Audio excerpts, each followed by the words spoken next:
Everyone, my name is नदी Bhatnagar and I welcome you all in this channel. तो आज की वीडियो में हम क्या सीखेंगे? आज हम करने वाले हैं क्लास 6 की एनसीईआरटी की बुक से, जो ये हिस्ट्री की बुक है उससे चैप्टर नंबर हम 4 करेंगे। ठीक है, ये हिंदी मीडियम की बुक से मैं बना रही हूँ। अगर आप इंग्लिश मीडियम के हैं तो भी आप इसे एज अ स्टोरी देख सकते हैं, बिकॉज आपकी बुक जो होती है ना वो डिट्टो सेम होती हैं, इंग्लिश में भी और हिंदी में भी, बस जस्ट ट्रांसलेटेड एक तरीके से बुक है आपकी। तो अगर आप इसे देख लेंगे तो आपको अपने चैप्टर बहुत आसानी से समझ में आ जाएंगे। और जो हिंदी मीडियम वाले बच्चे हैं उनके लिए तो है ही ये वीडियो। तो चलो विदाउट डिले हम अपने वीडियो को शुरू करते हैं। हमारा चैप्टर 4 है, क्या बताती हैं हमें किताबें और खबरें। देखो, आप सभी जो हैं किताबें पढ़ते हो, ठीक है। हमें क्यों पढ़ाई जाती हैं किताबें? जिससे हमें पता चल सके किसी भी विषय के बारे में, ठीक है। और खबरें हमें क्या बताती हैं? खबरें क्या होती हैं? जहाँ मरने के बाद दफनाया जाता है, ठीक है। तो इसी के बारे में हम पढ़ने वाले हैं। तो चलो शुरू करते हैं अपने चैप्टर को। पुस्तकालय में मैरी एक बच्ची का नाम होगा ऑब्वियसली, ठीक है। तो जैसे ही पुस्तकालय मीन्स लाइब्रेरी, तो जैसे ही घंटी बजी, शिक्षक यानी कि टीचर ने छात्रों यानी कि स्टूडेंट्स को अपने साथ आने को कहा। बेल बजी और छात्रों ने टीचर ने कहा कि भाई आओ मेरे साथ आओ। आज वे पहली बार पुस्तकालय यानी कि लाइब्रेरी जा रहे थे। बच्चे जो थे पहली बार लाइब्रेरी जा रहे थे। मैरी ने देखा पुस्तकालय में, उसकी कक्षा से पुस्तकालय तो काफ़ी बड़ा था। उसने कहा यार हमारी क्लास से तो ये जो लाइब्रेरी है तो काफ़ी ज़्यादा बड़ी हुई है, और वहाँ किताबों से भरे कई रैक थे, मतलब फुल ऑफ बुक्स, ठीक है। बहुत सारे रैक्स बने हुए थे जिनमें किताबें रखी हुई थी, और पूरे भरे हुए थे। कोने में एक अलमारी थी, साइड में एक अलमारी थी जो मोटी मोटी किताबों से भरी हुई थी, ठीक है। यहाँ से क्वेश्चन नहीं आने वाला है, फिर भी आप समझ लो इस बात को। मैरी को एक अलमारी खोलने की कोशिश करते हुए देख शिक्षक ने क्या कहा? शिक्षक ने कहा कि उस अलमारी में अलग अलग धर्मों से जुड़ी हुई महत्वपूर्ण किताबें हैं, है ना। बहुत इंपॉर्टेंट बुक्स हैं इस अलमारी में। मैरी, तुम जिसे खोल रही हो, तो क्या तुम्हें मालूम है कि हमारे पास वेदों का भी संग्रह है? वेदों का संग्रह मतलब वेद क्या होते हैं? लड़की सोचने लगी। तो मैरी सोचने लगी, वेद क्या है? चलो पता लगाते हैं इस चैप्टर में हम कि वेद क्या है। बेसिकली यहाँ पर पूरे पैराग्राफ में एक थीम सी बताई गई है बस, कि हम चैप्टर में क्या पढ़ेंगे। हम पढ़ेंगे वेदों के बारे में, ठीक है। आओ चलो पढ़ते हैं। दुनिया के प्राचीनतम ग्रंथों में से एक वेद क्या है? दुनिया के सबसे प्राचीन, सबसे पहले जो बने होंगे, है ना। पहले तो क्या होता था, टीचर ओरल पढ़ाते थे। मैंने बोला, तुमने सुना, तुम्हें याद हो गया, ठीक है। ऐसा ही होता था, लिखने का कोई प्रोसीजर नहीं था। लेकिन बहुत पहले, ठीक है, लगभग 3500 साल पहले कह रहे हैं कि लिखना शुरू भी हो गया था। तो सबसे पहले जो धर्म ग्रंथ लिखा गया था, धर्म का ग्रंथ लिखा गया था, ऋग्वेद। इसी के बारे में पढ़ेंगे। दुनिया के सबसे प्राचीनतम मतलब कि सबसे पुराने ग्रंथों में से एक। शायद तुमने वेदों के बारे में सुना होगा, है ना, तुम्हें कुछ नॉलेज होगी। वेद कितने होते हैं? वेद 4 होते हैं, ऋग्वेद, सामवेद, यजुर्वेद और अथर्ववेद, ठीक है। 4 वेद होते हैं हमारे ये। सबसे पुराना वेद है ऋग्वेद। यहाँ से क्वेश्चन आ सकता है कि सबसे पुराना वेद कौन सा होता है? आंसर है ऋग्वेद, ठीक है। जिसकी रचना लगभग कब हुई थी, ये भी प्रश्न आ सकता है। लगभग 3500 साल पहले हुई थी। ऋग्वेद में 1000 से ज़्यादा प्रार्थनाएं हैं। ऋग्वेद में 1000 से ज़्यादा क्या हैं बच्चे? प्रार्थनाएं हैं, ठीक है। जिसको हम प्रार्थनाओं को इंग्लिश में क्या बोलते हैं? हम भाई हाइम्स हैं इतनी ज़्यादा, ठीक है। अब इनको क्या बोलते हैं? इनको हम बोलते हैं, जिन्हें हम सूक्त कहते हैं, ठीक है। जिन्हें हम हाइम्स को क्या बोलते हैं? सूक्त बोलते हैं। ऋग्वेद में 1000 से ज़्यादा प्रार्थनाएं हैं जिन्हें हम सूक्त कहते हैं। सूक्त का क्या मतलब होता है? ये प्रश्न भी बन के आ सकता है। अच्छी तरह से बोला गया, ठीक है। सूक्त का क्या मतलब होता है? अच्छी तरह से बोला गया, ठीक है। जो चीज़ आप अच्छे तरीके से बोलते हो उसको बोलते हैं वेल सेड, एक तरीके से, ठीक है। विभिन्न देवी देवताओं की स्तुति में रचे गए थे, मतलब प्रार्थना करते हैं। जैसे हम मान लीजिए कि हम गायत्री मंत्र बोल रहे हैं, तो हम किसी देवी देवता के लिए बोलते हैं, ठीक है, उसकी पूजा करने के लिए ही बोलते हैं। तो ऐसे ही ऋग्वेद में भी बहुत सारे देवी देवताओं की स्तुति के लिए, उनकी प्रार्थना के लिए ये चीज़ें, ये स्तुति में ये रचे गए हैं, ठीक है। इनमें से 3 देवता बहुत महत्वपूर्ण, very important point, very important point. कौन कौन से 3 देवता ऋग्वेद में बहुत इंपॉर्टेंट थे? अग्नि, इंद्र और सोम। अग्नि, इंद्र और सोम, ये काफ़ी इंपॉर्टेंट हो जाते हैं। अग्नि आग का देवता है, इंद्र किसके देवता है? युद्ध के देवता है, शॉर्ट क्वेश्चन में आ सकता है। और सोम एक पौधा है जिससे एक खास पेय बनाया जाता है, ठीक है। ये इंपॉर्टेंट है, यहाँ से कई क्वेश्चन बन सकते हैं कि सबसे पुराना वेद कौन सा है भाई, ये हमारा सबसे पुराना वेद है ऋग्वेद। ऋग्वेद की रचना कब हुई थी, 3500 साल पहले। ऋग्वेद में है क्या, उसमें 1000 से ज़्यादा क्या है, प्रार्थनाएं हैं। प्रार्थनाएं हैं जिन्हें हम क्या कहते हैं, प्रार्थनाओं को क्या कहा जाता है, सूक्त कहा जाता है। सूक्त का क्या मतलब होता है, मतलब होता है अच्छी तरह से बोला गया। और ये सूक्त में होता क्या है, इसमें विभिन्न देवी देवताओं की स्तुति में रचे जाते हैं, उनकी प्रार्थना करते हुए, ठीक है। अब इसमें ऋग्वेद में कौन से 3 देवी देवता बहुत महत्वपूर्ण हैं, अग्नि, इंद्र और सोम, बहुत महत्वपूर्ण हैं। अग्नि जो है वो आग का देवता है, अग्नि किसका देवता, प्रश्न आएगा, आग का देवता है। और इंद्र किसके देवता हैं, युद्ध के देवता हैं। सोम क्या है, सोम एक पौधा है जिससे क्या है, एक पेय बनाया जाता है, यानी पीने का कोई ड्रिंक बनाई जाती है, राइट। चलो आगे आते हैं। वैदिक प्रार्थनाओं की रचना ऋषियों ने की थी। अब ये जो वैदिक प्रार्थनाएं जो स्तुतियां हैं ऋग्वेद में लिखा किसने, तुम्हारे अंकल जी ने, मेरे अंकल जी ने नहीं, किसने लिखा बेटा, ये लिखा ऋषियों ने, ठीक है। आचार्य विद्यार्थियों को इन्हें अक्षरों, शब्दों और वाक्यों में बांटकर सास्वर पाठ द्वारा कंठस्थ करवाते थे। सास्वर पाठ कैसे होता है, जैसे हम गायत्री मंत्र बोलते हैं तो ओम भूर्भुवः स्वः तत्सवितुर्वरेण्यम, इस तरह से बोलते हैं ना, एक लय में बोलते हैं, एक स्वर में इनको गाया जाता है, ठीक है। तो इस तरीके से तो इनको क्या करते थे, इन स्तुतियों को, इन प्रार्थनाओं को, जो भी गुरु वगैरह होते थे वो अपने विद्यार्थियों को, अपने स्टूडेंट्स को, उन्हें अक्षरों में बांटकर, उनको शब्दों में बांटकर, उनको वाक्यों में बांटकर सास्वर उन्हें कंठस्थ कराते थे, उनको याद कराते थे, उनको लर्न कराते थे। कंठस्थ मीन्स लर्न करवाते थे। अधिकांश सूक्तों के रचयिता मीन्स जो राइटर होते थे, लिखने वाले होते थे, सीखने और सिखाने वाले पुरुष थे। तो ज़्यादातर, अब ये भी एक छोटा सा क्वेश्चन आ सकता है कि भाई ज़्यादातर लेडीज़ सिखाती थी या पुरुष सिखाते थे, जो सूक्त के रचयिता थे, लिखने वाले थे, वो ज़्यादातर तो हमारे पुरुष ही थे। लेकिन कुछ प्रार्थनाओं की जो रचना है वो महिलाओं ने भी की थी। ज़्यादातर पुरुष थे पर कुछ महिलाएं थी ना। ट्रू फॉल्स में है कि महिलाएं नहीं थी या बिल्कुल ही नहीं थी, नहीं थी, कम थी। ज़्यादातर जेंट्स ने किया था पर महिलाएं भी थी पर कम थी। ऋग्वेद की भाषा प्राक संस्कृत या फिर वैदिक संस्कृत कहलाती थी, ठीक है। प्राक संस्कृत या वैदिक संस्कृत थी। ऋग्वेद की भाषा भी पूछी जा सकती है, ठीक है। तुम स्कूल में जो संस्कृत पढ़ते हो ना, उससे वो थोड़ी सी डिफरेंट थी। मतलब अब अगर मैं तुम्हें कह दूँ ऋग्वेद की किताब पकड़ा दूँ और कहूँगी तुम पढ़ो, तो तुम नहीं पढ़ पाओगे। अगर तुम्हें संस्कृत आती है तो भी तुम नहीं पढ़ पाओगे, क्योंकि वो जो संस्कृति ना, प्राक संस्कृत जो थी, हमारी पुरानी वाली जो संस्कृति, वैदिक संस्कृत जो थी, काफ़ी डिफरेंट थी वो, ठीक है। आगे आते हैं, यहाँ पर क्या दे रखा है, क्या बताती है हमें खबरें, तो किताब का नाम ही है और तो कुछ नहीं रहेगा ना इस पेज में से, नहीं, ये बच्ची दी रखी मैरी, ठीक है। चलो आगे आते हैं। संस्कृत और अन्य भाषाएं, अगर हम बात करते हैं संस्कृत की और दूसरी भाषाओं से, क्या मतलब देखते हैं क्या है भाई इसके अंदर। तो संस्कृत भाषा भारतीय नहीं, भारोपीय, भारत और यूरोपीय भाषा परिवार का हिस्सा है। Very important line. संस्कृत भाषा जो है किस भाषा परिवार का हिस्सा है, संस्कृत भाषा किस भाषा परिवार का हिस्सा है, किसका हिस्सा है, भारोपीय, भारत और यूरोपीय मिक्सचर एक तरीके से, ठीक है।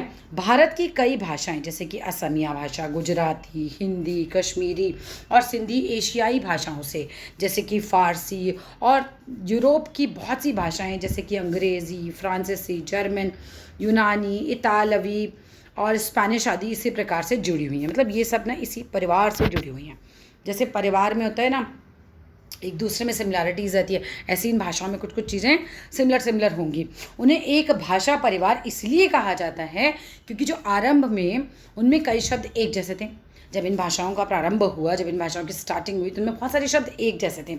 उदाहरण के लिए अगर मात्र, ठीक है, संस्कृत का शब्द है माँ, हिंदी में तो मात्र से माँ लिया, ठीक है, और अंग्रेजी में उसी को मदर कह दिया, तो माँ माँ माँ तीनों में चल रहा है, बिल्कुल ठीक है। तो देखो है ना, एक दूसरे से रिलेट करती है, तो एक ही परिवार की भाषाएं हो गई हैं, ठीक है। क्या तुम्हें नहीं, क्या तुमने इनमें कोई समानता नज़र आती क्या तुम्हें?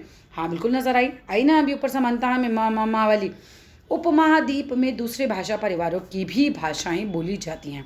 उपमहाद्वीप में दूसरे भाषा परिवारों की, भाषा परिवार वही जिनमें सिमिलैरिटीज़ होती हैं, तो उनकी भी भाषाएं बोली जाती हैं। जैसे कि उदाहरण के लिए ये याद करने वाली चीज़ें बेटा, पूर्वोत्तर प्रदेशों में, पूर्व की तरफ के जो प्रदेश हैं, जैसे कि तिब्बत वर्मा परिवार की भाषाएं वहाँ पर बोली जाती हैं, ठीक है, ये एक पॉइंट बन गया।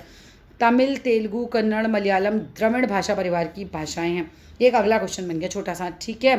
जबकि झारखंड और मध्य भारत के कई हिस्सों में बोले जाने वाली भाषाएं ऑस्ट्रो एशियाटिक परिवार से जुड़ी हुई हैं। कहाँ से जुड़ी हैं? ऑस्ट्रो एशियाटिक परिवार से जुड़ी हुई हैं। उन भाषाओं की सूची बनाओ जिनके बारे में तुमने सुन रखा है और उनके भाषा परिवारों को पहचानने की कोशिश करो। चलो आगे आते हैं। हम जिन किताबों को पढ़ते हैं वे लिखी और छापी गई हैं। आज तो देखो हमारे हाथ में जो भी किताब है वो ऑब्वियसली प्रिंटेड बुक्स होती हैं, हमारे हाथों में होती हैं। वो ऋग्वेद का उच्चारण किया जाता था, मतलब उसको बोल बोल के याद किया जाता था, लिखा नहीं जाता था। उस वक्त लिखने की प्रथा नहीं थी। क्या था तब उस समय? फिर तो श्रवण किया जाता था, सुना जाता था और पढ़ा जाता था। नहीं, ना कि पढ़ा जाता था, सुना जाता था, ना कि पढ़ा जाता था। पढ़ने के लिए था ही नहीं ना, पढ़ोगे तो उसे जो लिखा होगा। अब लिखा ही नहीं जाता था, तो गुरुजी क्या कर रहे हैं? बोल रहे हैं, विद्यार्थी उसे बोल रहे हैं। गुरुजी क्या कर रहे हैं? बोल रहे हैं, विद्यार्थी उसे रिपीट कर रहे हैं एक तरीके से। ठीक है, तो इस तरीके से याद करते थे। रचना के कई सदियों बाद जो है इसे पहली बार लिखा गया, मतलब जब इसकी रचना हुई। अब तुम बोलोगे गुरुजी तो तब तक है ना नहीं रहे होंगे, तो फिर ये इसे लिखा किसने? तो मान लीजिए एक गुरुजी हैं, ठीक है, उन्होंने अपने शिष्य को कुछ सिखाया, शिष्य फिर बड़ा होकर गुरु बना, गुरु फिर वो गुरु है, अब अगले शिष्य को सिखाया। ऐसे ऐसे करते करते उसने ऋग्वेद जो था आगे ट्रांसफ़र होता गया। ठीक है, ओरल कम्युनिकेशन से ऋग्वेद जो है वो आगे ट्रांसफ़र होता गया। और फिर फाइनली क्या होता है, जब लिखने वाली कहना चाहिए ना, जब लिखना प्रारंभ हुआ होगा तब जाके कई सदियों बाद ये पहली बार इसे लिखा गया। इसे छापने का काम तो मुश्किल से 200 साल पहले हुआ था, बहुत ज़्यादा पुराना। ऋग्वेद है 3500 साल पहले, है ना, और छापने का काम कब हुआ? अभी 200 साल पहले। तो ये अंतर समझ लेना भाई। इतिहासकार ऋग्वेद का अध्ययन कैसे करते हैं? आप बताओ भाई, इतना पुराना है ना, तो इतिहासकार जो हिस्टोरियंस होते हैं वो स्टडी कैसे करते हैं? तो फिर इसकी तो इतिहासकार पुरातत्ववेत्ताओं की तरह ही अतीत के बारे में जानकारी इकट्ठी करते हैं ना, पास्ट के बारे में जो भी उनको क्लूज़ मिलते रहते हैं वो उसको इकट्ठा करते रहते हैं। लेकिन भौतिक अवशेषों के अलावा वे लिखित स्रोतों का भी उपयोग करते हैं। भौतिक चीज़ें कैसे? उनको पुराने बर्तन मिल गए, उनको पुराने मकान मिल गए, उनको पुराने गहने मिल गए। इनके अलावा भी जो भी उनको भौतिक चीज़ें मिलती हैं उसके अलावा जो भी लिखित सामग्री है ना उसकी स्टडी की जाती है, फिर उसको समझने की कोशिश की जाती है। धीरे धीरे वो कनेक्ट करते हैं कि हाँ ये लिखा है, यहाँ ये है, ये समानता है, ऐसा चिन्ह होता होगा। ठीक है, उसको कनेक्ट करते हैं। चलो देखिए ऋग्वेद का अध्ययन कैसे करते हैं। चलो देखते हैं भाई। ऋग्वेद के कुछ सूक्त वार्तालाप के रूप में, वार्तालाप मतलब कम्युनिकेशन के रूप में, है ना। ऋग्वेद के कुछ सूक्त जो हैं वो कम्युनिकेशन के रूप में। जैसे कम्युनिकेशन क्या मतलब कि मैंने बोला, फिर तुमने उसका जवाब दिया, फिर तुमने कुछ बोला, फिर मैंने जवाब दिया। हम क्या कर रहे हैं भैया? कम्युनिकेशन कर रहे हैं, है ना, वार्तालाप कर रहे हैं, जिसको हम बोलते हैं। अब विश्वामित्र नामक ऋषि और देवियों के रूप में पूजित दो नदियाँ, देवियों के रूप में पूजित मतलब देवियों के रूप में जिन्हें पूजा जाता है, ऐसी दो नदियाँ कौन सी हैं? व्यास और सतलुज के बीच ये संवाद का सूक्त का ये अंश है। नीचे आपको दे रखा है कुछ कम्युनिकेशन दे रखा है, मतलब दो लोगों की बातचीत दे रखी होगी, उसका सूक्त दे रखा होगा। चलो देखते हैं कहाँ पर दे रखा है, आगे चलते हैं। ये देखो ये क्या है? ऋग्वेद की पांडुलिपि का एक पन्ना है। आप पढ़ सकते हो इसको। चलो मैं कितना भी बड़ा कर दूँ तुम नहीं पढ़ पाओगे इसको, है ना, क्योंकि इसकी जो भाषा है बहुत ही अलग होती थी। वैदिक संस्कृत में लिखा गया है। ठीक है, ये किस पे लिखा गया था? ये भुर्ज वृक्ष की छाल पर। पहले क्या होता था, पेज वेज तो होती नहीं थी, तो इस तरह का जो ट्री होता था उस ट्री में यहाँ से मान लो कि यहाँ से छाल निकाल ली जाती थी उसकी, और उस छाल पे लिखते थे। तो ये क्या है? ये भुर्ज वृक्ष की छाल पर लिखी हुई पांडुलिपि है ये। ठीक है, कश्मीर में पाई गई थी। ये कहाँ पाई गई थी? कश्मीर में। लगभग कब पाई गई थी? 150 साल पहले। ऋग्वेद की सबसे पहली बार छापने के लिए इसका उपयोग किया था। ऋग्वेद को छापने के लिए सबसे पहली बार इसी का उपयोग किया गया था। इसी पांडुलिपि को देखकर अंग्रेजी अनुवाद तैयार हुआ इसका, है ना। इसी पांडुलिपि को देखकर, ये पांडुलिपि है, इसको देखकर इसका अंग्रेजी अनुवाद तैयार हुआ। ये पांडुलिपि पुणे महाराष्ट्र के एक पुस्तकालय में सुरक्षित है। कहाँ पर है ये पांडुलिपि? महाराष्ट्र के एक पुस्तकालय में सुरक्षित है। ठीक है, चलो आ जाओ। अच्छा, ये रहा वार्तालाप जो मैं सोच रही थी। विश्वामित्र और नदियाँ आपस में बातचीत कर रही हैं, ऋग्वेद में लिखी हुई है। ठीक है, ये वार्तालाप लिखी हुई है। क्या लिखी हुई है भाई? क्या कहती हैं विश्वामित्र जी? क्या कह रहे हैं? मुश्किल ये यहाँ से क्वेश्चन आना है, इसको ये बस पढ़ लो कि विश्वामित्र कहते हैं कि ये नदियों अपने बछड़ों को चाटती हुई दो चमकती गायों की तरह दो फुर्तीले घोड़ों की चाल से पहाड़ से नीचे आओ। इंद्र द्वारा दी हुई शक्ति से स्फूर्ति तुम रथों की गति से सागर की ओर बह रही हो। ये तुम खुद ही पढ़ लेना, मतलब आई थिंक इसमें से कुछ भी नहीं आने वाला है। विश्वामित्र और नदियाँ आपस में बातचीत कर रही हैं। चलो आगे आते हैं ना, काफ़ी लंबी कम्युनिकेशन है, बुक में पढ़ लेना। आओ यहाँ से आएगा चीज़ें, मवेशी, घोड़ों और रथों के बारे में। ठीक है, अब पढ़ते हैं। ऋग्वेद में मवेशियों यानी कि कैटल्स जो होते थे, मवेशियों, बच्चों, खासकर कि पुत्रों और घोड़ों की प्राप्ति के लिए अनेक प्रार्थनाएं की गई। लोगों ने बड़े, मतलब उस समय बहुत ज़्यादा क्रेज़ होता था इन सब चीज़ों का। बेटा हो चाहे बेटा, है ना, बेटों की प्राप्ति और घोड़ों की प्राप्ति। घोड़े उस समय ना युद्ध के काम भी आते होंगे। देखो घोड़ों पे बैठो, टिक टिक टिक टिक करके तो सब जगह जाते थे, है ना, तो कोई कारवार तो थी नहीं किसी पे, तो घोड़ों का बहुत ज़्यादा था। कैटल, क्योंकि जो भी चीज़ें नेचुरल आपको चाहिए खाने पीने की, वो कैटल से भी बहुत उपलब्ध होती थी, दूध वगैरह मिल रहा है उनको उससे, ठीक है। तो उनका बहुत ज़्यादा मतलब उनके लिए अनेक प्रार्थनाएं थी, क्योंकि उनको इंपॉर्टेंस बहुत मिलती होगी उस समय, है ना। समझो कि प्रार्थना आप किसकी करते हो, जिसकी आपकी लाइफ में इंपॉर्टेंस होती है। इन चीज़ों की बड़ी इंपॉर्टेंस थी उस समय। घोड़ों को लड़ाई में रथ खींचने के काम में लाया जाता था। घोड़ों को किस काम में लाया जाता था, जब लड़ाई वगैरह होती थी तो आपको पता ही है कि जो भी घोड़े खींचते थे वो कौन खींचते थे, मतलब घोड़ों पे मतलब रथ जो है वो कौन खींचता था, रथ खींचने का काम कौन करता था भाई, घोड़े करते थे, ठीक है।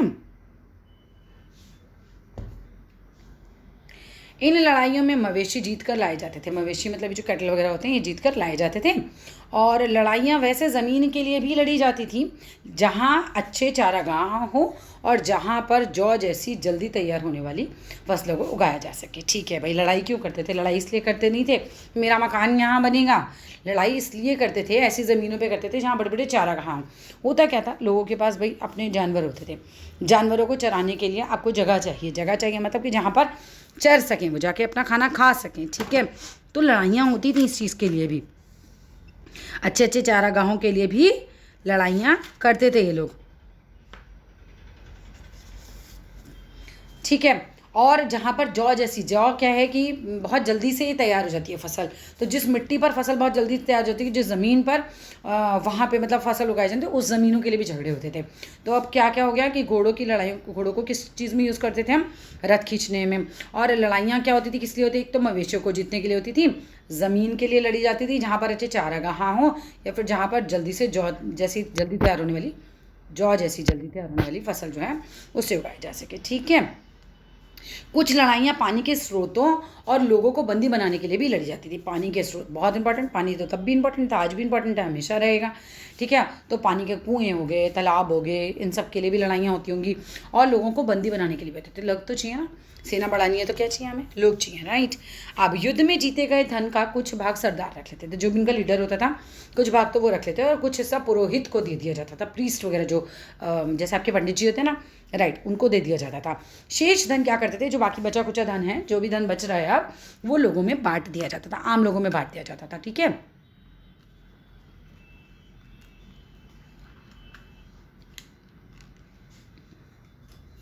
शेष धन आम लोगों में बांट देते थे, तो कुछ धन यज्ञ करने के लिए भी प्रयुक्त किया था। यज्ञ क्या होता है, आप लोग घर में छोटे मोटे हवन देखे हैं आपने कभी, जिसमें आप अग्नि में चढ़ाते हैं, वो होता है ना, पंडित जी बोलते नहीं है स्वाहा, तो फिर आप डालते हैं अग्नि के अंदर, ठीक है। ऐसे बड़े बड़े यज्ञ होते थे उस समय, ठीक है। तो कुछ धन जो है यज्ञ के लिए भी प्रयुक्त होता था। तो क्या क्या किया धन का, कुछ धन क्या किया भाई, सरदार ने रख लिया, कुछ हिस्सा किसको दिया, पुरोहित को दिया, शेष हिस्से का क्या हुआ, आम लोगों में बांट दिया जाता था। कुछ धन जो है वो यज्ञ करने के लिए यूज़ होता था, यज्ञ की आग में आहुति दी जाती थी। आहुति देना जैसे हम करते हैं ना स्वाहा, और फिर उसके अंदर डालते हैं चीज़ें, ऐसे ही आहुति देना कहते हैं ऐसे। तो आहुति दी जाती थी, या आहुतियाँ क्या होती थी, देवी देवताओं को दी जाती थी। आप अग्नि को कुछ चढ़ा रहे हैं तो क्यों चढ़ा रहे हैं, क्योंकि आपको ये लगता है कि अगर आप अग्नि में चढ़ाएंगे तो आपके देवी देवताओं को मिल जाएगा जाके। समझ में आया, इसका कॉन्सेप्ट ये होता है बेटा। अनाज और कभी कभी जानवरों की भी आहुतियाँ दे दी जाती थी, ठीक है। अधिकांश जो पुरुष थे इन युद्धों में भाग लेते थे, जो भी ये युद्ध होते थे इन सब चीज़ों को जीतने के लिए, चाहे वो मवेशियों को जीतने के लिए हो, चाहे वो ज़मीनों को जीतने के लिए हो, पानी के स्रोतों को जीतने के लिए हो, ठीक है, लोगों को बंदी बनाने के लिए। तो इसमें ज़्यादातर जो लड़ाइयाँ लड़ते थे वो लड़ते थे हमारे भाई पुरुष, ठीक है। कोई स्थानीय सेना नहीं थी, ऐसा उस जगह की सेना नहीं होती थी, लेकिन लोग सभाओं में मिलते थे, है ना। अपना जैसे बहुत सारे लोग हैं ग्रुप बना के मिल रहे हैं, ऐसा नहीं कि राजा का राजमहल है उसके अंदर जा रहे हैं, उसके अंदर बैठ रहे हैं, मिल रहे हैं, ऐसा नहीं। वो कह रहे हैं कि लोग जो हैं, अधिकांश जो पुरुष हैं वो तो युद्धों में भाग लेते थे, और कोई स्थानीय सेना नहीं होती थी, लेकिन आम लोग जो हैं वो सभाओं में मिलते थे और युद्ध व शांति के विषय में सलाह मशवरा करते थे कि भाई कब युद्ध करना है, कब शांति रखनी है, इस तरह बातचीत करते थे। वहाँ ये ऐसे लोगों को अपना सरदार चुनते थे जो बहादुर और कुशल योद्धा हो। अब देखो, जो मान लीजिए आपका क्लास का मॉनिटर भी कौन चुना जाता है, जो बच्चा सबसे क्लास में लगता है कि उसके अंदर लीडरशिप क्वालिटीज़ हैं, ठीक है, उसी को तो चुना जाएगा ना। तो ऐसे ही जो भी इन लोगों को अपने ग्रुप में लगता था कि भैया ये बहादुर है ना, हमारी रक्षा भी कर सकता है और डिसीजन भी ले सकता है, कुशल भी है, कुशल योद्धा है, बढ़िया से लड़ लेगा, तो उसको अपना सरदार चुन लेते थे। लोगों की विशेषता बताने वाले शब्द, लोगों का वर्गीकरण काम के, भाषा के, परिवार या समुदाय, निवास स्थान जहाँ वो रहते थे, या सांस्कृतिक परंपरा, जो उनकी परंपरा पीछे से चली आ रही है, उसके आधार पर किया जाता था, ठीक है। क्या है ना, ऊपर से निकल गया ना, चलो बताती हूँ। जैसे कि जो पूजा वूजा कर रहे हैं वो कौन बन गए, ब्राह्मण बन गए, ठीक है, काम के आधार पे हो गया ना। अमीर परिवार, गरीब परिवार, उसके आधार पर लोगों का वर्गीकरण हो गया। काम के आधार पर अगर आप नालियाँ साफ़ कर रहे हैं तो आप बहुत ही नीचे माने जाते थे उस समय, ठीक है। भाषा के आधार पर आप कौन सी भाषा बोल रहे हैं उसके आधार पर भी होता था। कोई कोई भाषा को बड़ा महत्व दिया जा रहा है भाई, कि अगर आप ये बोल रहे हैं तो मतलब आप तो बहुत ही सम्माननीय हैं, आपका बहुत सम्मान होना चाहिए। ऋग्वेद में लोगों को विशेषता बताने वाले कुछ शब्दों को देखा गया है, जैसे कि ऐसे 2 समूह हैं जिनका वर्गीकरण काम के आधार पर किया गया है। पुरोहित, जिन्हें कभी कभी ब्राह्मण कहा जाता था। पुरोहित को क्या कहा जाता था? ब्राह्मण, क्योंकि पूजा पाठ के काम यही करते थे, तरह तरह के यज्ञ और अनुष्ठान करते थे, वो एक पूजा पाठ के लिए आ रहा है। दूसरे लोग थे राजा। तो एक पहले लोग, पहला मतलब वर्गीकरण में क्या किया, पहले लोग कौन हो गए? ब्राह्मण, पुरोहित वगैरह जो होते थे, फर्स्ट ग्रुप हो गया। सेकंड में हो गए दूसरे कौन से लोग थे? राजा। ये राजा वैसे राजा नहीं थे जिनके बारे में तुम पढ़ते हो, है ना, राजा की कहानियाँ तुम सुनते हो या आगे किताबों में तुम पढ़ोगे ये राजा था वो राजा था, वैसे राजा नहीं जिनके बारे में तुम बाद में पढ़ोगे ना। तो ये बड़ी राजधानियों और महलों में रहते थे। उस समय के राजा जो थे बड़े महल राजधानियों में ऐसे नहीं रहते थे, और ना ही इनके पास कोई सेना थी। तो हमने पीछे पढ़ ही लिया कि सेनाएं तो उस समय होती ही नहीं थी, ना ही ये कर वसूल करते थे लोगों से, कोई टैक्स वैक्स भी नहीं लेते थे। प्राय राजा की मृत्यु के बाद उसका बेटा अपने आप ही शासक नहीं बन जाता था। जो हमने बाद में जिन भी राजाओं के बारे में या फिर हमने अपने जीवन काल में आज तक जिन भी राजाओं के बारे में पढ़ा है उसमें तो यही पढ़ा है कि राजा का बेटा ही राजा होता है, लेकिन उस समय ऐसा नहीं होता था, ठीक है। उस समय राजा का बेटा राजा बनेगा ये प्रथा नहीं थी। पिछले अनुभाग को एक बार फिर पढ़ो और ये पता लगाने की कोशिश करो तो फिर राजा क्या करते थे? महल में नहीं रहते थे, सभाएं भी इस तरह वाली नहीं होती थी, सेना भी नहीं रखते थे, ठीक है। तो फिर पता लगाओ फिर राजा क्या करते थे। जनता या पूरे समुदाय के लिए 2 शब्दों का इस्तेमाल होता था, ठीक है। पहला वर्गीकरण हमने पढ़ा था ब्राह्मण और पुरोहित वाला, फिर ब्राह्मण पुरोहित, और दूसरी तरफ सेकंड नंबर पर है राजा।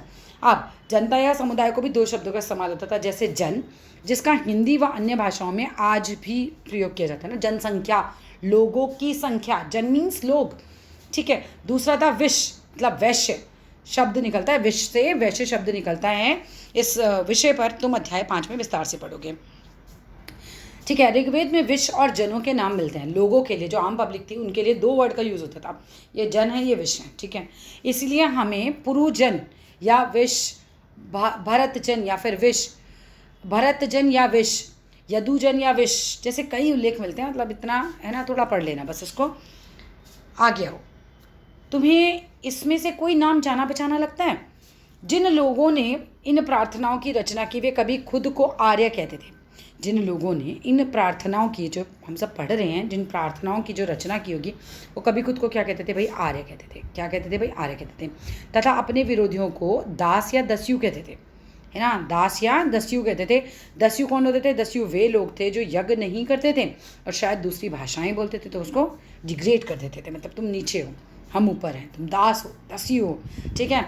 और वो लोग यज्ञ भी नहीं करते थे और दूसरी भाषाएं बोलते थे। बाद के समय में दास यानी स्त्रीलिंग, जिसका दासी है शब्द मतलब हो गया गुलाम, है ना। बाद में तो गुलामों की प्रथा हो गई थी ना, मेरा गुलाम है, मेरा नौकर है, मेरा काम करेगा सारा। दास वे स्त्री तथा पुरुष होते थे जिन्हें युद्ध में बंदी बनाकर लाया जाता था। ये तुमने पढ़ा भी होगा, पता भी होगा तुम्हें। जैसे लोग युद्ध में लोग जीत लेते थे, अब तुमने बंदी बना के लिया, अब उनसे तुम सारा काम करवाओ, ठीक है। उन्हें उनके मालिक की जायदाद माना जाता था। जायदाद कैसे? कि ये मालिक जो बोलेगा उस दास को करना पड़ेगा, ठीक है। हमारे जो मेड्स वगैरह काम करते हैं, आप उनको कुछ एक्स्ट्रा बोल के देखो, क्या बोलेंगे? कल से काम पे नहीं आना है। लेकिन इन दास को बेचारों को कोई राइट नहीं होता था, ठीक है। सैलरी भी नहीं मिल रही है, राइट भी नहीं होता था इनको कोई, उन्हें सब कुछ करना पड़ता था, ठीक है। जिस युग में उपमहाद्वीप के उत्तर पश्चिम में ऋग्वेद की रचना हो रही थी उसी समय दूसरी जगहों पर एक अलग तरह का ही विकास हो रहा था। जिस युग में हम बात कर रहे हैं कि उपमहाद्वीप के उत्तर पश्चिम में, याद कर लो इस लाइन को कि कहाँ ऋग्वेद की रचना हुई थी। उपमहाद्वीप के उत्तर पश्चिम में ऋग्वेद की रचना हो रही थी, उसी समय दूसरी जगहों पर अलग अलग तरह का विकास हो रहा था। चलो देखते हैं वहाँ क्या हो रहा था। खामोश प्रहरी, खामोश प्रहरी कहानी महापुराणों की कहानी। चलो देखते हैं क्या पढ़ते हैं। अगले पृष्ठ में चित्रों को देखो, चलो देखेंगे अगले पृष्ठ पे। ये शिलाखंड, अच्छा आगे देख ही लेते हैं भाई क्या है। ये देखो, ये इसके बारे में पढ़ाएंगे, ठीक है। ये क्या है? ये आई थिंक मर जाता है आदमी, उसके लिए जगह बनाई गई है पूरा पत्थरों से। ये देखो यहाँ एक गड्ढा भी दिखा रखा है आपको, ये देखो ये एक होल आपको दिखा रखा है, ठीक है। यहाँ से भी एक होल है, एक बड़ा सा कमरा सा बना रखा है और काफ़ी पत्थर उसके आसपास लगा रखे हैं। कोई मर जाता होगा तो यहाँ दफनाने के काम आता होगा। चलो अब इसके बारे में पढ़ ही लेते हैं यहाँ पे। ये शिलाखंड महापाषाण यानी कि महा मतलब बड़े, पाषाण यानी कि पत्थर नाम से जाने जाते हैं। ठीक है, इनको क्या बोलते हैं शिलाखंडों को? महापाषाण। क्या बोलते हैं बच्चे? महापाषाण। ये पत्थर दफन करने की जगह पर लोगों द्वारा बड़े करीने से लगाए गए थे। ठीक है, ये पत्थर दफन करने की जगह पर, ये पत्थर कहाँ लगाए गए थे? जहाँ पर लोगों को दफनाया जाता होगा। ठीक है, उन जगहों पर बड़े तरीके से, बड़े करीने से लगाए गए महापाषाण कब्रें बनाने की प्रथा लगभग 3000 पहले शुरू हो गई थी। ठीक है, भाई लोग मरते होंगे तो उनको यहाँ इस तरह से दफना देते होंगे। तो ये जो महापाषाण थे, बड़ी बड़ी कब्रें बनाने की जो प्रथा थी, लगभग 3000 साल पहले शुरू हो गई थी। ये प्रथा दक्कन, कहाँ थी भाई, ये इंपॉर्टेंट है, दक्कन, दक्षिण भारत, उत्तर पूर्वी भारत और कश्मीर में प्रचलित थी।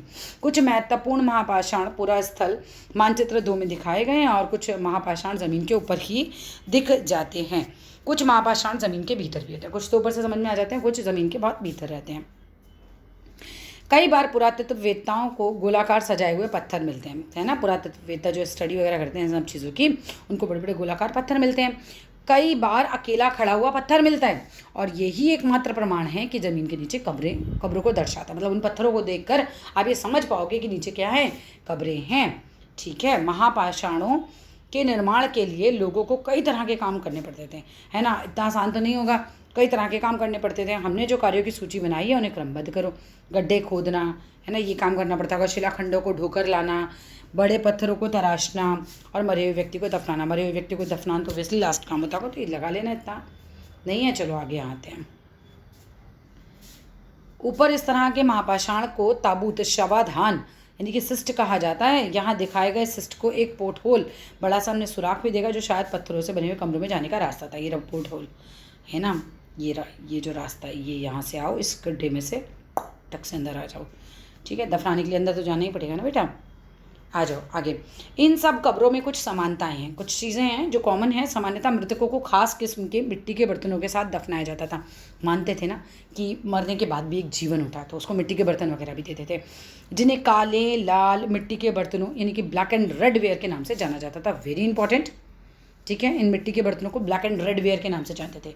इन मिट्टी के जो बर्तनों को जो दफनाए जाते थे साथ में, उनको ब्लैक एंड रेड वेयर के नाम से जाना जाता था। और इनके साथ ही मिले हैं लोहे के औजार, हथियार, घोड़े के कंकाल। मतलब ऑब्वियसली अगर लोहे के औजार मिले या हथियार मिले तो उसका मतलब ये लोग सोचते थे ना कि इनकी ज़रूरत इन्हें आप बाद में भी पड़ेगी, मरने के बाद भी इनको ज़रूरत पड़ेगी, तो रख देते थे उनके साथ। घोड़ों के कंकाल भी मिले, इसका मतलब घोड़े भी दफनाए होंगे साथ में इनके। और सामान, पत्थर और सोने के गहने भी मिले हैं। ठीक है, तो ये सब चीज़ें मिलती थी, तो दफना देते थे इन चीज़ों को इनके साथ ही। क्या हड़प्पा के शहरों में लोहे का प्रयोग होता था? महापाषाण कब्रों से मिले लोहे के सामान, बाईं ओर घोड़े के लिए सामान, और नीचे बाईं ओर कुल्हाड़ियाँ हैं और नीचे कटार है। तो सामान देख लेना, ये सब सामान मिला है। ठीक है, तो इस सब चीज़ों का यूज़ करते थे वो, तभी तो मिला है।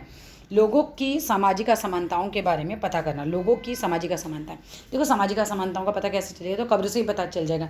जिसके बाद सोने के गहने मिल रहे हैं, अगर नीचे खोद के, ऑब्वियसली अमीर आदमी को बड़ा सारा सामान होगा, गरीब आदमी बेचारा छोटा मोटा कुछ मिल रहा होगा, पत्थरों के औजार मिल रहे होंगे, पता लग जाएगा ना, है ना। चलो, पुरातत्ववेत्ता ये मानते कि कंकाल के साथ पाई जाने वाली चीज़ें मरे हुए व्यक्ति की ही रही होंगी, है ना। कंकाल के पास हैं तो मरे हुए व्यक्ति की चीज़ें होंगी। कभी कभी एक कब्र की तुलना में दूसरी कब्र में ज़्यादा चीज़ें मिलती थी। ठीक है, एक अमीर आदमी मरता होगा तो उसके साथ बहुत सारा सामान रखते होंगे, उसके पास तो है तभी तो रखते थे। ठीक है, मानचित्र 2 पर पृष्ठ 13, ब्रह्मगिरी को खोजो। ठीक है, खोज लेना भाई। यहाँ एक व्यक्ति की कब्र में 33 सोने के मनके और शंख पाए गए हैं। अब कितना अमीर रहा होगा उस समय। ठीक है, दूसरे कंकालों के पास कुछ सिर्फ मिट्टी के बर्तन पाए गए हैं, तो इसका मतलब भी गरीब आदमी होगा। यह दफनाए गए लोगों की सामाजिक स्थिति में भिन्नता को दर्शाता है कि मतलब लोग जो थे वो, उनका जो स्टेटस था वो भी अलग अलग था। कुछ लोग तो अमीर थे और कुछ लोग गरीब थे, और कुछ लोग जो थे सरदार थे तो दूसरे उनके अनुयायी थे। ठीक है, उनके फॉलोअर्स थे। क्या कुछ कब्रगाहें खास परिवारों की थी? कभी कभी महापाषाणों में एक से अधिक कंकाल मिले, है ना। एक से अधिक मतलब एक महापाषाण है, ठीक है, ये महापाषाण गड्ढा है एक तरीके से, और इसके अंदर एक से ज़्यादा कंकाल है। इसका मतलब उनके साथ लोग और भी दफना दिए गए थे। वे ये दर्शाते हैं कि शायद एक ही परिवार के लोगों को एक स्थान पर अलग अलग समय में दफनाया गया। दादाजी मरे, यहीं दफनाया, फिर पापा मरे तो फिर उनकी यहीं लेकर आए, फिर उनका बच्चा मरा हो तो यहाँ लाएंगे। तो इस तरीके से एक जगह बना ली कि इस परिवार को हम यहीं दफनाएंगे। बाद में मरने वाले लोगों को पोर्ट होल के रास्ते से कब्रों में लाकर दफनाया जाता था। मतलब पोर्ट होल हमने देखा था ऊपर, तो वहाँ से उसको लेकर आते होंगे और इस कब्र में रख देते होंगे महापाषाण में। ऐसे स्थान पर गोलाकार लगाए गए पत्थर या चट्टान चिन्हों का काम करते थे। गोलाकार आकार में हमने देखा था ऐसे पत्थर लगा रखे हैं, तो ये क्या है कि चट्टान के चिन्ह का काम करते होंगे, जैसे पता चल जाए ना भाई नेक्स्ट टाइम आए कि यहाँ पर है, जहाँ लोग आवश्यकता अनुसार शवों को दफनाने दोबारा आ सकें। इनाम गांव के एक विशिष्ट व्यक्ति की कब्र के बारे में एक किस्सा आपको दिया है कि मानचित्र 2 में इनाम गांव को खोजो, ठीक है, वो खोज लेना। ये भीमा की सहायक नदी घोड़ों के किनारे की एक नहीं घोड़ के किनारे की एक जगह है। ये भीमा की सहायक नदी घोड़ के किनारे की एक जगह है। इस जगह क्या हुआ है, 36,000 से लेकर 27,000 साल पहले के लोग रहते थे, है ना। उस समय यहाँ पर सभ्यता रही होगी, तो यहाँ पर लोग रहते होंगे। यहाँ वयस्क यानी कि बड़े लोगों को प्राय गड्ढे में सीधा लिटाकर दफनाया जाता था। उनका सिर उत्तर की तरफ होता था और कई बार उन्हें घर के अंदर ही दफनाया जाता था। ऐसे बर्तन जिनमें शायद खाना और पानी हो, दफनाए गए शव के पास रख दिया जाता था। एक आदमी को 5 कमरों वाले मकान के आंगन में 4 पैरों वाले मिट्टी के बड़े संदूक में दफनाया गया था, है ना। मिट्टी का एक बड़ा सा बॉक्स जिसके 4 पैर होंगे, उसमें रख के उस आदमी को दफनाया गया था, ठीक है। बस्ती के बीच में बसा यह घर गांव का सबसे बड़े घरों में से एक था। इस घर में एक अनाज का गोदाम भी था और शव के पैर कैसे थे बेटा, मुड़े हुए थे। क्या तुम्हें लगता है कि यह किसी सरदार का शव है? हाँ, हो सकता है, बहुत संभावना है। अपने जवाब का कारण बताओ। चलो बता देना भाई। क्या बताते हैं हम कंकालों के अध्ययन, ठीक है। जब आप जो ना कंकाल हैं, जो मर जाता है तो हड्डियाँ जो रह जाती हैं, अगर उसका अध्ययन किया जाए तो उससे क्या पता चलता है, तो छोटे आकार के आधार पर एक बच्चे के कंकाल को आप आसानी से पहचान सकते हो। लेकिन एक बच्चे और बच्ची के कंकाल में, मतलब लड़का था या लड़की थी ये बच्चा, वो समझना ज़रा मुश्किल हो जाता है, इससे कोई फ़र्क नहीं हो पाता, ठीक है। क्या हम ये पता लगा सकते हैं कि कंकाल किसी पुरुष का था या स्त्री का? कभी कभी लोग कंकाल के साथ मिले सामानों के आधार पर भी अंदाज़ा लगाते हैं। उदाहरण के तौर पर यदि कंकाल के साथ गहने मिलते हैं तो कई बार हम कहते थे कि कंकाल जो है महिला का, लेकिन इसमें भी एक प्रॉब्लम है।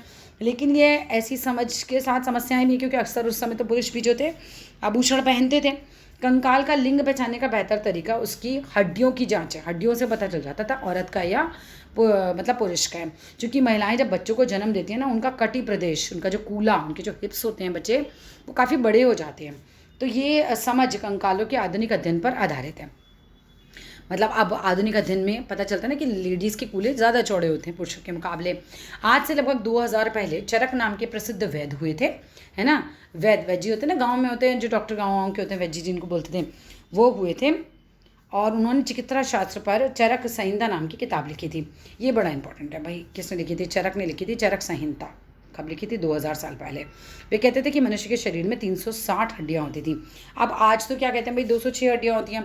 तो हम ये मान सकते हैं कि संभवतः चरक ने अपनी जो गिनती है उसमें दांत, हड्डियों के जोड़, जो कार्टिलेजेस होते हैं हमारी बॉडी के अंदर जो है ना, उनको सबको ही गिन लिया होगा, ठीक है। इनाम गाँव के लोगों के काम धंधे। इनाम गांव में पुरातत्वविदों को गेहूँ, जौ, चावल, दाल, बाजरा, मटर और तिल के बीज मिले हैं। अगर ये सब मिले हैं तो उस समय यूज़ होते होंगे, ठीक है। कई जानवरों की हड्डियाँ भी मिली हैं। कई हड्डियों पर काटने के निशान से ये अंदाज़ा होता है कि लोग इन्हें खाते भी होंगे, क्योंकि काटा तो इसीलिए जाता है कि भाई खाया जाता होगा। गाय, भैंस, बैल, बकरी, भेड़, कुत्ता, घोड़ा, गधा, सुअर, सांबर, चितकबरा, हिरण, मृग, है ना, कृष्ण मृग, खरहा, नेवला, चिड़िया, घड़ियाल, कछुआ, केकड़ा और मछली की हड्डियाँ भी पाई गई हैं। इससे साक्ष्य मिलते हैं, प्रूफ मिलते हैं कि भाई ये बेर, आंवला, जामुन, खजूर और कई तरह की रसभरियाँ भी एकत्र की जाती थी, ठीक है। अन्यत्र अगर हम बात करें तो एटलस में चीन को देखो भाई, चीन कहाँ पर है? सबको पता है, हमारे भारत में तो सबको पता है ना, बड़ा पुरुष देश ही है।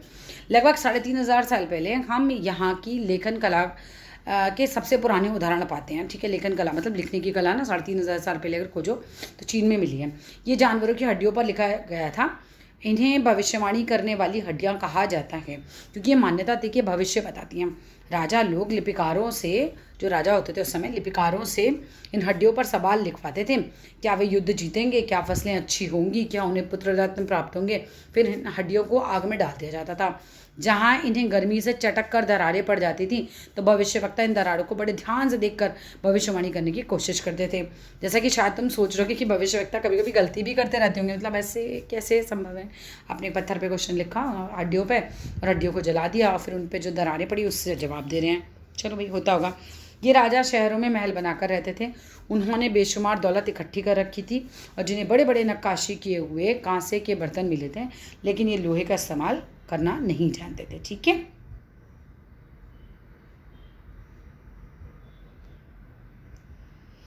चलो भाई, कल्पना करो अगर 3500 साल पहले ही नाम गांव में तुम रहती तो पिछली रात सरदार की मृत्यु हो गई, आज तुम्हारे माता पिता दफन की तैयारी कर रहे हैं, बताते हुए सारे दृश्य का वर्णन करो कि अंतिम संस्कार के समय कैसे भोजन तैयार किया जा रहा है और तुम्हें क्या लगता है खाने में क्या दिया जाएगा, ये सब।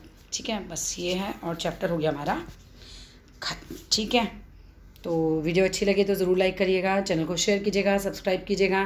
फिर मिलते हैं नेक्स्ट वीडियो में। Till then love you all and bye bye.